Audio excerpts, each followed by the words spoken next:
అమ్మో వీడు కూర్చున్న కొమ్మ వీడి నరుక్కుంటున్నాడు. రేయ్ ఏం చేస్తున్నావు రా కర్ర మీద కూర్చొని? ఇదే మన పందిరికి మెయిన్ కర్ర, నరికేస్తా. రేయ్ నువ్వు కూర్చున్న కర్ర నువ్వే నరుక్కుంటున్నా, ఎరుప అద్దిగో. కత్తి తగట్రా ఎదిలై పొద్దునందా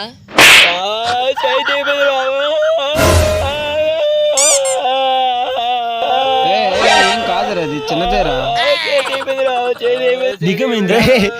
చెయ్యి కోసుకున్నాడు రా. అందుకే వెళ్ళండి పెద్ద చెట్లు నరకూడదు.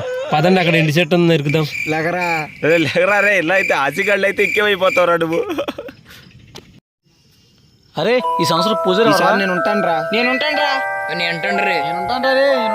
అరే ఇదంతా వద్దురా, పంటలేద్దాం. ఎవడు పండితే వాడే పూజారు. వద్దురా పెగర ఆడదారా, ఎవరు సో కొడితే ఆడే పూజారి. సరే 11 రోజులు కాదు 22 రోజు బొమ్మ నిలబెడతాం. అరే నువ్వు ఫస్ట్ రోజు పొద్దున్న నుంచి సాయంత్రం వరకు బొమ్మ దగ్గర ఉండరా. 22 రోజులు కాదు 44 రోజులు ఆడతాం. నువ్వే ఉండవు సరిగ్గా పంది దగ్గర 22 రోజులు 3